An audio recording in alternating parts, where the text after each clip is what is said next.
one. Here we are.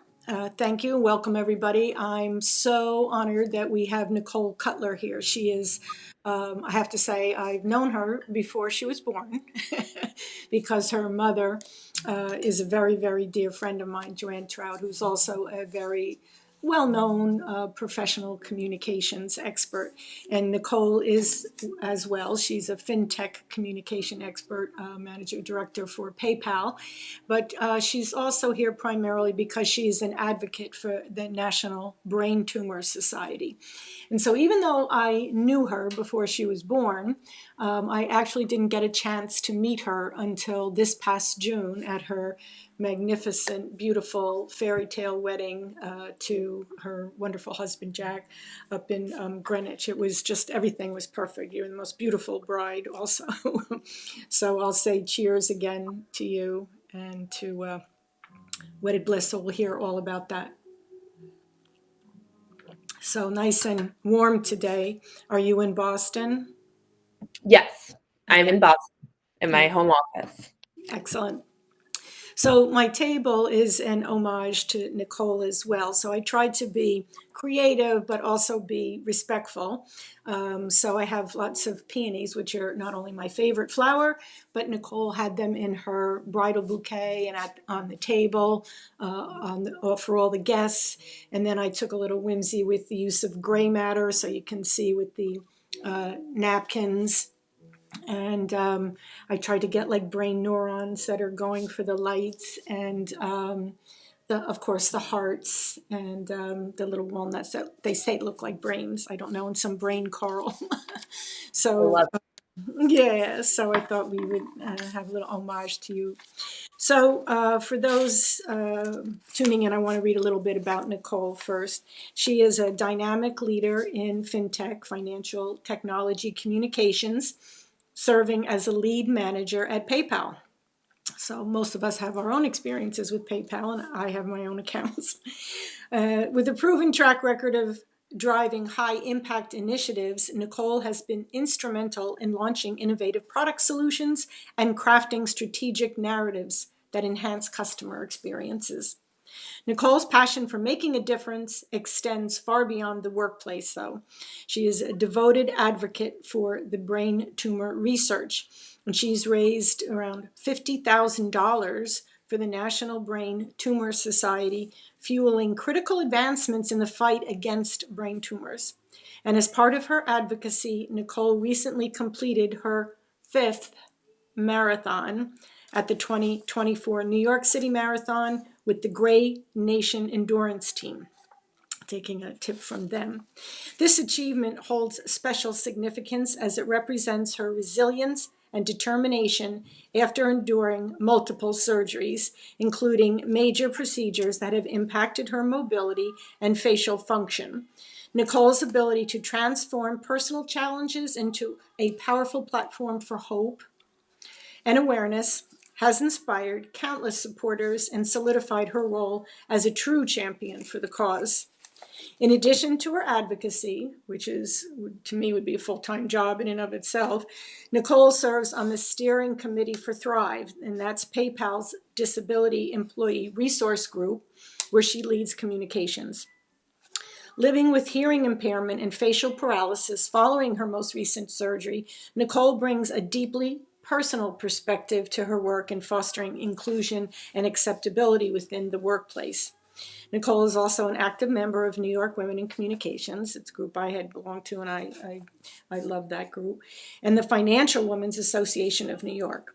Her dedication to innovation, inclusion, and creating meaningful impact defines her as a leader whose influence transcends industries. So it's a very impressive resume already. So cheers to you and to all of your hard work. Unbelievable. So I will ask some probing questions. I hope they're not too personal, but for everyone that's watching, first, tell us, if you will, how did you first come to learn that you had a brain tumor? I mean, what were the signs? So it started in April 2021. And a few years before that, I started to lose hearing, but I also was a crazy cycling addict. And in those classes, I don't know if you know, but the music is very loud. So I just assumed, oh, that's why I'm losing hearing. And so I was on an airplane with my now husband, and he asked for headphones. And I said, these are broken on the right bud, but you can borrow them. And he's tried them. And he said, no, they're working perfectly. And I was confused. And so we did a test with his AirPod. He put it up all the way and I couldn't hear anything. And it was frightening when you're 23 years old or 22 at the time, and you can't hear anything in one of your ears. So right after that, it was all during COVID as well. I went to an audiologist. I had to sit through the 2 hours of an audiologist test, which is not fun when you are literally have 0% hearing. And you really want to hit that button, but you can't. And so she told me, and during that time, I was very into that Grey's Anatomy Netflix show. So I knew all about brain surgeries and brain tumors. And I think something deep inside me knew that there was something wrong. And my mom would always say, you're overreacting. Yeah. But She's so, I she's so calm. Yeah, right. Exactly. And so I was told I had to get an MRI, and then I got an MRI because I was too young to lose my hearing. And they found a giant tumor resting in my brainstem that was the size of a golf ball. And when I got that news, actually, I can't make this up. It was pouring rain.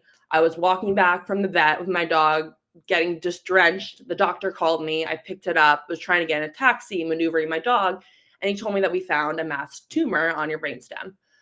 In those moments, I think I just remember my entire body shutting down. It was terrifying because there was questions, there was answers, what's next? Something that you just never thought would happen I thought I was living a very regular life. And I thought that I would be able to live a regular life and not worry about those things. Yeah. Yeah. So that's how I found out that I had my brain tumor. It seems odd to me also that they would tell you over the telephone. I mean, it seems like such earth-shattering news, that you would, uh, and not be by yourself. I mean, I Mhm. understand completely when you say like your world's almost like it's a bad dream that Yeah, you're, you know, not doing it. exactly. I've heard a lot about the health industry, unfortunate things, but also good things in the past several Yeah. years. I've been battling this. How quickly did you have to launch into the treatment? And then was it by steps and by choice, or they say you have to do this? So I would say that probably my one of my scariest moments in my life was that in between time of when I got that call and that week that I actually was able to sit down with a renowned neurosurgeon in the country. I had to, and it's unfortunate that it works like this, but in the health world, it's very similar to the corporate world. It's all about who you know. And I was so fortunate to have that connection that got me to that renowned doctor. But before that, I was calling doctors' offices and they couldn't squeeze me in for 2 months or not even like 6 months. Yeah. Not really understanding what the rush is at that time. And then I finally sat down with one of the very well-known brain surgeons in Colombia, and he told me that if I came a week later, they would have had to drill holes in my head, and I would be having a seizure, and it would be way worse than. Thank God I found it in the right time. Oh my And I God. went into emergency brain surgery a couple days later. Wow. It's almost like too much information. I mean, that just sets your whole nervous system Mhm. Yeah, ablaze, to say drilling holes and all that. but I'm positive, so I was thankful that it wasn't that. Yeah. It was Yeah. because of Yeah. this Yeah. situation. You always look on the bright side, to say the least. But has anyone ever been able to say what causes tumors or your tumor? So it's no one likes to hear from a doctor when they tell you that there's no literature on you, Mm. because it is the type of tumor that really comes up in people that are 50 plus. It's really rare to see it in the younger generation. And so the fact that it was building, and my doctor guessed that it was about 15 years that I must have been developing this since I was 6. And it's funny because my nickname is Nikki, and they used to call me, my last name's Cutler, and they used to call me Nikki Klutz because I was such a klutz. I had no balance. I think I broke every bone in my body. I would always fall. I would spill milk at the table, and my parents would get upset with me every time. But because of that, it was actually because my brain tumor was resting on my stem, and that caused my imbalance, my dizziness, my falling, my spilling. And so at least that was all solved as to why I had that nickname. So there's good news there. Yeah. Oh gosh. Oh gosh. Yeah. I mean, I think that's always the question. I mean, people do it when they trip on a sidewalk. You turn around to what made me trip, Mhm. or, something hereditary, like where does it come from? You're always seeking answers to that, I think, in some parts. So you don't do it again or you don't repeat it or whatever. So when you say you've gone into this and learned so much, what have you learned about brain tumors? Is there anything that surprised you or surprised others when you told them something about it? Things that, yeah, I think guess it surprised me that you like, I mean, it's 2024, and the fact that they don't have the literature on my situation, that they couldn't figure out why it mutated. A lot of guesses, and you're hearing from these different doctors that this is his school of thought and this is her school of thought. Mm. And yes, the medical industry is really, really far along, but it's not far along yet. I would say, even my facial paralysis, and again, this goes back to my positive thinking, but I'm hoping in 10 years from now, there will be some type of surgery that can actually bring everything back, that there Yeah, will be a surgery that can take out the entire tumor. yeah, Um, but right now there isn't. And so that's kind of what I'm learning about is there's a lot of trial and error. And that's not just me, but it's across all types of brain tumors and other people that are in different types of situations. it does seem at odds, since it's such you know, what makes our personalities and so on, that there wouldn't be more. Do you think that AI or technology is going to be the answer or savior to the next step? I hope so, but I think at the same time, and maybe it will be, but when brain tumors and you see with brain surgeons, like the glasses that they wear and like the surgeon tools are so small, it's such a tiny, Mm. tiny particle in your brain, and there's just so much going on in your brain. I've learned so much about. I have an entire nerve map on my refrigerator. I've learned all about nerves, and every type of nerve that has different functions. So me, my facial nerve was wrapped around my tumor because nerves like to wrap around tumors. And I would rather trust a human, I think, Mm. operating on that. And that's just me versus an AI bot. Yeah, Um, I don't think we're far along enough yet to let that happen, but maybe in 10 to 15 years, yes. But I have not seen that yet. yeah, you don't know the advancements that they can make. Do you? Is there anything that somebody can do to prevent it, or is this just something that happens from the time you're born and then that's your destiny? Yeah, no, there's nothing I could have done that prevented it. I just think something grew, and luckily the acoustic neuroma is a very, very slow growing brain tumor. So I Mm. was able to live up like I think if this happened to me during college, it would have been even more detrimental because that was the time that you should be Mm. focused on college, not this. So I Yeah. think now in my life and a future when I have a family, and when I like not to say that there's the right time to find any of this, but I No, do think that that's out of right. all the times it could have been that I was okay with. Like I was okay, what are we gonna do? We're gonna keep on going and um just keep on marching forward. Yeah. Are you in any pain or worry? I mean, I've heard that the brain, like you can go into brain surgery, but you don't feel anything, that you're awake. Is that true? No, no, you are out. I was under anesthesia for 14 hours. Oh, So the brain surgeries are really long because they're just operating. It's really tiny. My first one was a scoop method. My second one was two different teams, but it's just something that it's really detailed. And so I was out, I was asleep under anesthesia. I will say the first two times I was operated on twice. And I also had radiation, which was child's play compared to brain surgery, but it wasn't easy as well. Um, but yes, the pain was unfathomable. I remember my mom remembers this deeply. I woke up on my first brain surgery in the ICU. Everyone was upside down for me. It was terrifying because my brain was reorienting things, moving back from where the tumor was pushing it. And so everyone flipped upside down, and the doctor asked me, they always say 1 to 10, what's your pain? And I was screaming 11. Um, and so, yes, the pain was something I never thought I would experience, but now I feel like I can do anything. yeah, it's off the charts. Could they give you something for it, or is it one of those things like you can't really? They can. There's morphine, there's oxy, there's everything, but there's only so much you can give. And it's just you have to be patient with your body. Yeah, yeah. Really long What time. what what helped you most through the process? Medical, family, friends?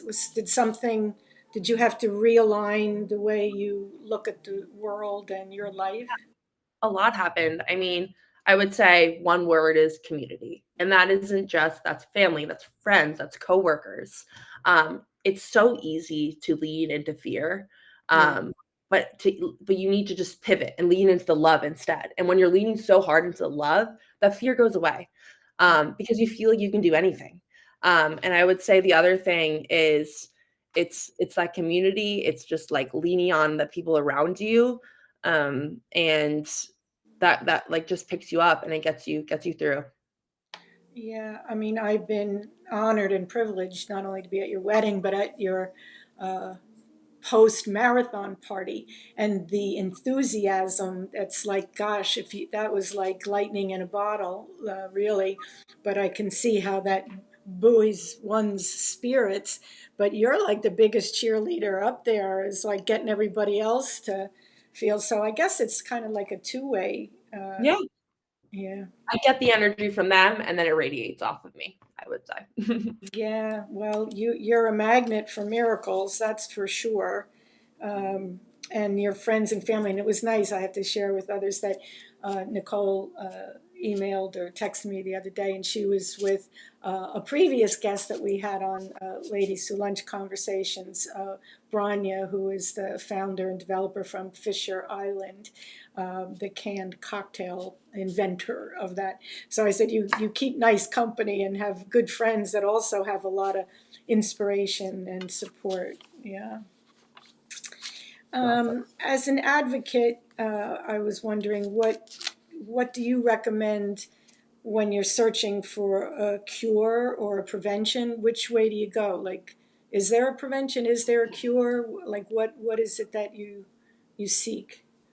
I would say I don't know if there's no cure. I would say there's no cure all right now. I'm monitoring, and I will be monitoring for the rest of my life. And I actually have my 1 year since my last brain surgery scan next week. Fingers crossed, everything will go well. And Yes, yes, you it will. really, yeah, it will go well. And that's the attitude you need for this all. And if there's something that happens, if there's a blip in the road, I'll fight it because I've done it before.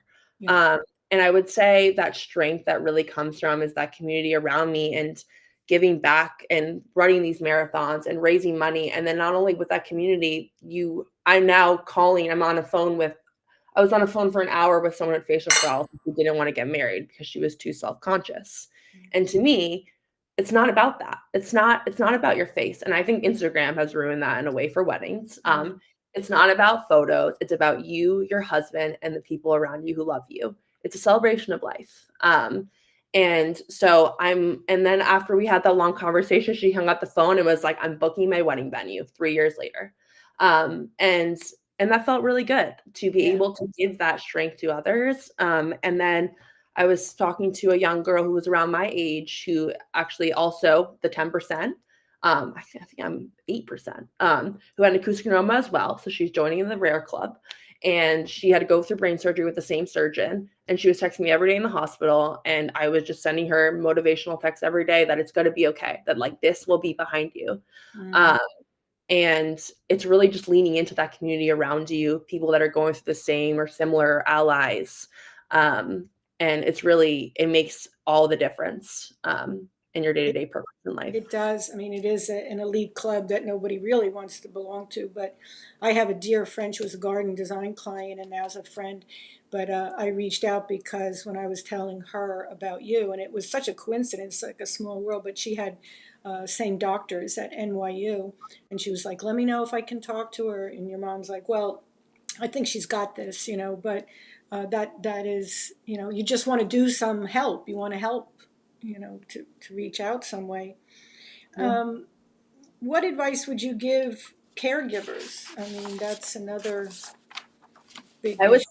say for caregivers, and something I never thought about until I went through my first brain surgery and radiation, every other surgery I've been through, but the nurses are everything, especially the night nurses. And I don't think they get enough credit for they are the backbone of your hospital stay. They are the reason that you wake up in the morning and they are there to support you. And nurses to me are, when someone tells me they're a nurse in an ICU, I'm like, God bless you. Nurses are everything, and they're the reason they get us through it. I would say when you're in your post, you see your surgeon once at like 6 a.m. when you're drugged up on morphine, and that's it. So it's the nurses that are there with you. Yeah, they pick it. Well, you'll have no argument from my mother, who is a registered nurse, and she's going to be 100 in a few months. But if she could still be working, she would do it. You have to have a passion for nursing, so it's so wonderful because I don't think they get credit No, at they don't. all. You know, They, they don't get paid what they're worth either. I'll say, they for were sure. everything. I think they were just the equal amount as a surgeon, to be honest, in my eyes. Good for you. Um, Tell us what it was like to return to work. I mean, how long were you out, and what was that like? So I will say the first brain surgery, the way it all happened as well is I had a new job. So it's when I first joined PayPal. I got that new job June 14th. June 29th was the day I found out about my brain tumor.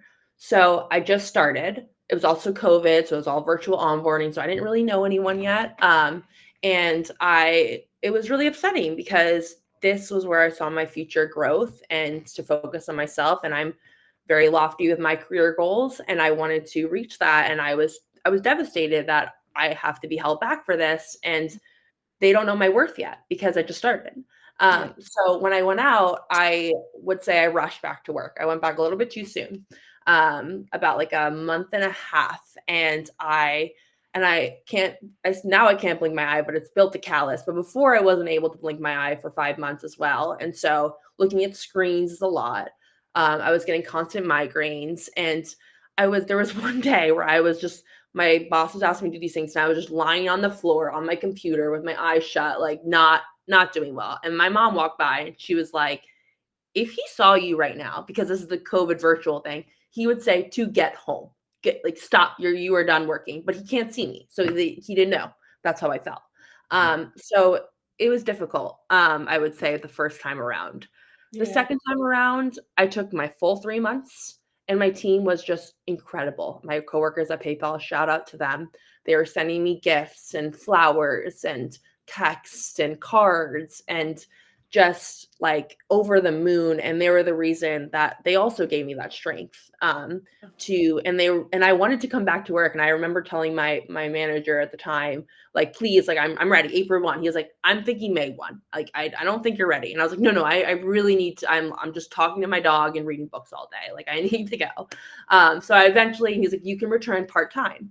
And I did, and I returned part-time, and he was right. That was the smartest thing I ever done because I wasn't ready for full-time. Mm. Um, but I would say the one lesson I learned, and I didn't really touch upon this before, was at my old former boss, my old job, it was a little bit toxic, and I was working nonstop, and I was working until 11 p.m. at night, logging on at 7 a.m. And when I found out about this brain tumor for my second role, life's too short to do that.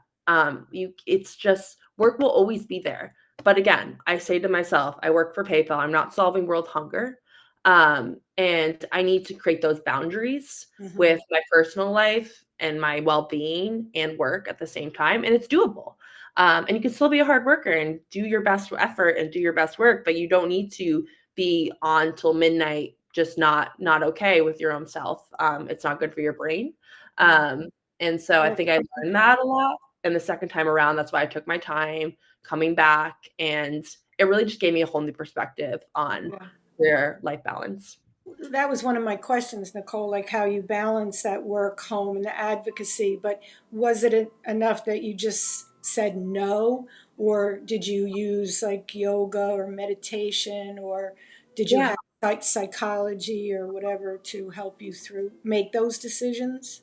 Yeah, meditating really helps me in the morning. Meditating and then running, of course. So it's different. It's movement. That's what I'll say for everyone. It's getting you out of your body, getting out of work, not just logging on. You got to get outside for an hour, whether it's running, whether it's yoga, Pilates, anything, just movement, walking. I think that really helps kind of clear your head for the day and really focus on what are priorities and what aren't, what's today's work and what's tomorrow. Mhm. But I think starting the day with meditating and journaling and not opening up your Outlook at 5 a.m. really kind of focusing on yourself first, because again, work will always be there. Unless, of course, there's something urgent or dire or the company's on fire. Yes, you need to log Yeah. on at 7 a.m. Yeah. I always would tease my teams, it's saying, um, my next book is going to be Girls Do Extra Credit, because women always seem to want to do that extra thing or do more, whereas I don't like to generalize, but I will, for men, it's like this was what was expected and, I did it. But women always, they're pushing all the time. Yeah. And I will say I'm doing that, but I'm trying to do it more with balance of what's important around me. Yeah. So, what motivated you to run the marathons besides just the movement? I mean, that's a grueling training. Had you done it previously? Yeah. So my first marathon, I was still a senior in college. I studied in North Carolina and I did the New York City Marathon in 2018. And I lost one of my dear best friends to cancer in college. So I was going through a really tough time from that. And so I really wanted to do something to give back, similar to me right now with brain tumors. So I ran that first marathon with Sloan Kettering and I raised $7,000 for MSK. Um, so I think going back and why I want to do a marathon while raising money is, to me, it's putting purpose behind those miles. And I love a challenge. I love a challenge in my work life. If I'm not challenged, I'm not satisfied. I love a challenge in my personal life, and I love a challenge in my fitness. And all that combined together, Yeah. challenge for the greater good. Those purpose behind that miles. When you're hitting a wall at mile 20, but you remember all the people with cancer that have to go through what they have to go through and chemotherapy, and you can run for 4 hours. Anyone can do it. It's all mental. Uh, No, I don't think, I mean, I like you can running, do but I don't think I could do that. it. Oh, God. It's all mental. So that's when I first started. And then I did the Chicago Marathon shortly after that for cancer awareness. And then COVID hit. So that's when I took a little bit of a hiatus. And then the tumor happened. And then I feel as I need to give back. And I also, when I was in the hospital, I was actually scheduled to do the October Boston Marathon. Got surgery in August, so it wasn't going to happen. But I remember asking my surgeon, I called him and I said, what do you think the odds are that I'll run a marathon in a month? And he was like, no, it's not happening. Not a odds-on I favorite. was devastated, but I was like, that's okay. I realized they're doing it again in April. So that's plenty of time. I had 8 months. Yeah. Um, so I ran that for the National Brain Tumor Society, the Boston Marathon, the most grueling race course in the country. And it was just that moment of knowing that I was in that hospital bed 8 months ago and I couldn't eat, I couldn't walk, I couldn't talk. And I really was, I didn't think life was over. That's dramatic, but I was devastated. And Yeah. I had to prove to myself and my body that I can do hard things. Yeah. And that's really where it comes from. So learning to talk again was not hard enough. You had to start running a marathon. Exactly. Yeah, I need more challenge. I love I'm going to have you come and rearrange my life. That's a big enough challenge for anyone. So you touched on it a little bit earlier, but planning a wedding is monumental and a little too challenging for a lot of people. I think that's why they hire those wedding planners. But tell Yeah. us what it was like for you, and did you always have a dream, or did it change because you had this brain tumor? Did those dreams, become altered? I guess. Yeah, no wedding planner for me. I couldn't stomach paying for that. So my husband and I did it all. Shout out to my wonderful husband Jack and my wonderful mother-in-law Jeannie. We kind of teamed up, all three of us, and we really kind of brought that wedding to life. I never, like, people grow up with mood boards. I know what their dream wedding will be, and I never thought about any of that. I didn't even think about my engagement ring, and luckily it's a lovely family heirloom, but I didn't think of any of that. And so when I got engaged, it was a drawing board. I had to figure out what I was on. I downloaded Pinterest for the first time. And so Wow. and I really and I was following people on Instagram and I kind of brought all the life, but my biggest thing was planning a wedding. And I know they're very expensive, but I didn't want to put my money in things like extravagant and guests coming out and fireworks. Like, I didn't want to do that. It wasn't about that. It was about the people, the dancing, like the drinks flowing, the bands. I mean, like, that's what's important. It's the fun, it's the smiles. even the photo booth I only did that because I remember actually when I was in the hospital, I had a photo booth for everyone listening. And I was in the hospital and my dad said, what is the one thing that you would want at your wedding?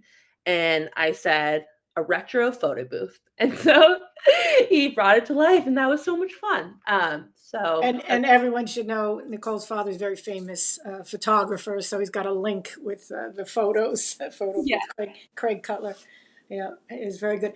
I saw right after that, I think I posted on my Instagram too, because it became trendy over the late summer, and then all these places in New York that have retro ones, like in Chinatown or on the Lower East Side, people would travel to go to them. And I was like, wait, we were just at a wedding in June, and that was, she already had it. Nicole had it, so that was a big thing. And didn't you have fireworks too? You know, Like sparklers, Amazon sparklers, yes, I got the idea for my mother's big, because they do the fireworks here in front of our home in the marina, and it's her birthday and big deal.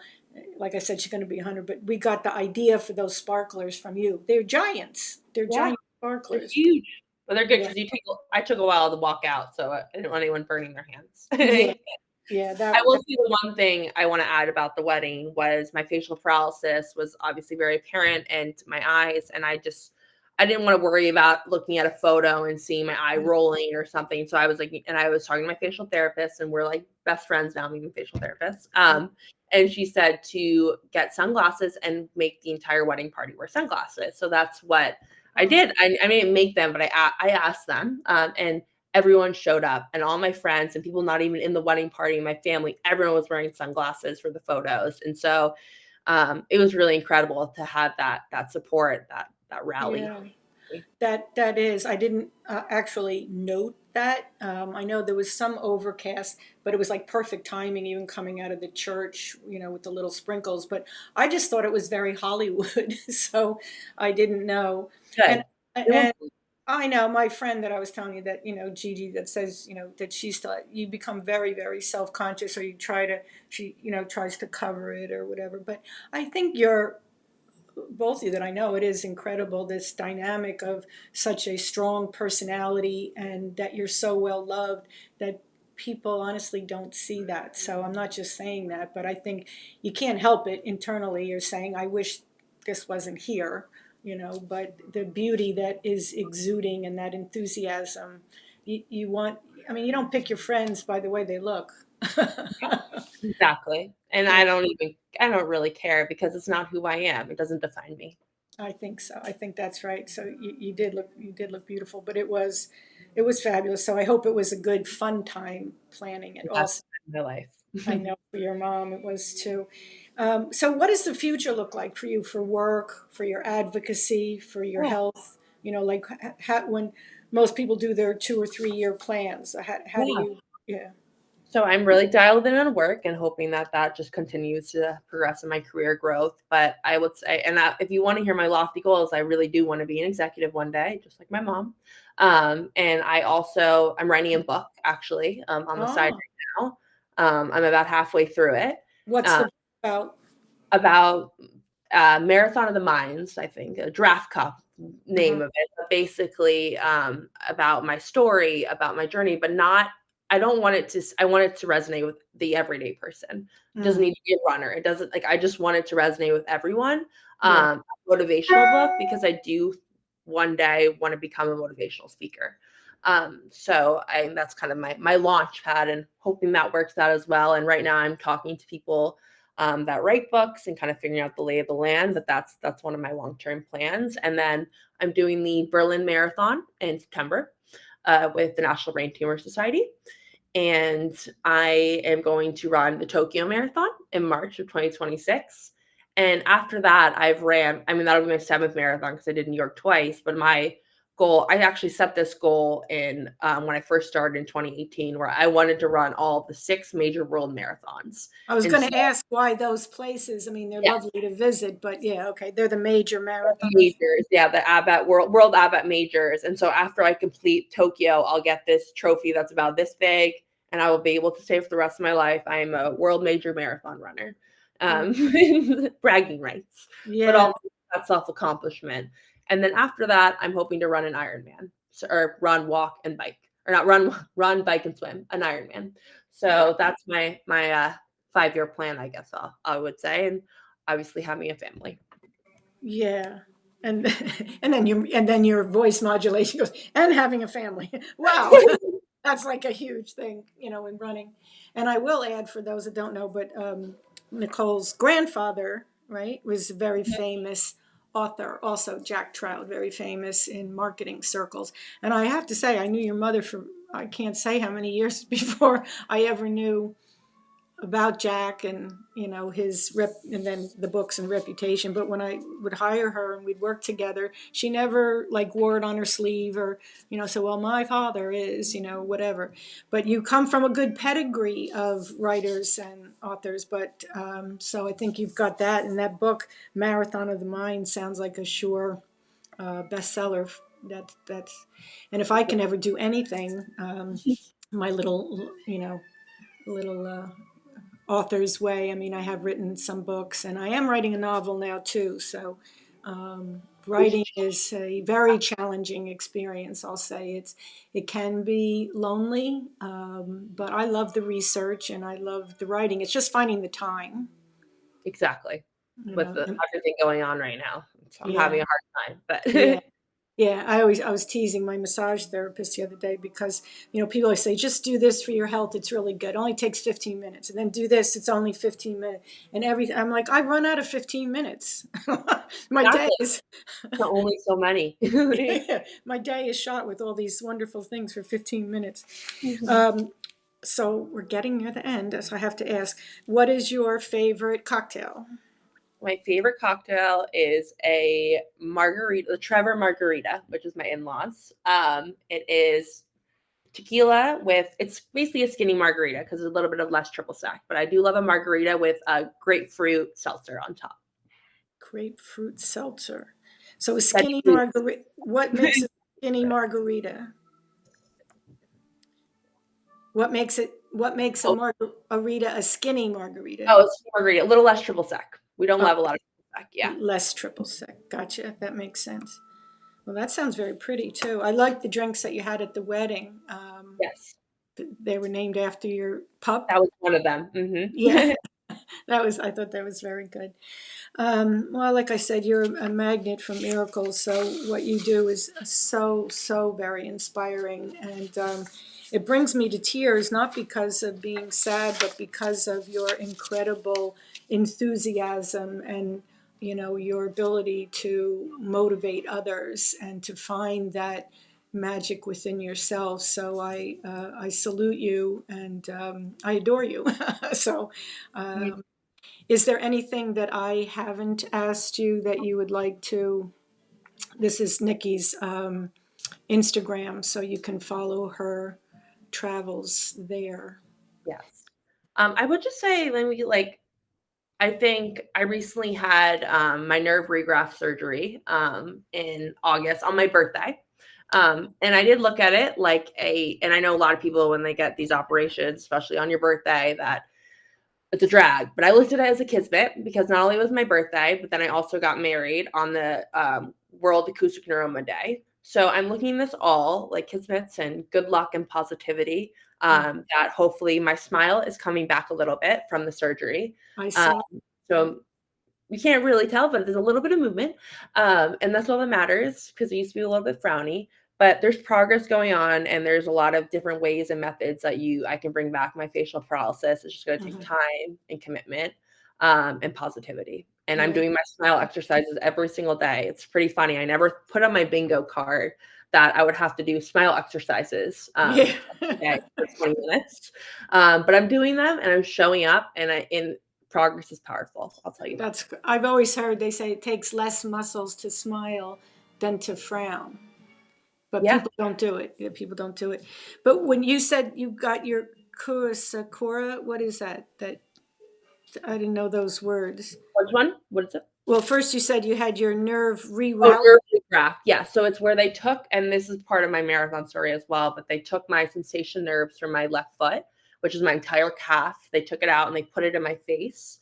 They also took my chewing nerves and they put it in my face. So basically it was like a procedure like a facelift. So I woke up looking like I Wow. had a facelift pretty much. And I had to reteach myself how to chew, and I had to reteach myself how to walk. And this was end of August. The marathon for New York was November 3rd. So it was a very tight timeline. I think I only had like a month and a half of training for this one. But I finished, and that's all that matters. And I cried at the finish line. And we're working on progress. I'm going to facial therapy every week, doing my smile exercises, and just staying positive. And that is just incredible. So I love smile exercises, and that's what you bring to everybody is a smile. So I'm going to be exercising my smiles for you. Yes. Don't take Okay. it for granted ever. Yeah. So thank you so much for spending the time. So stay warm. Be Thank you. okay. Bye, Nicole. Cheers to you and to Bye. and Cheers. yeah. Bye bye.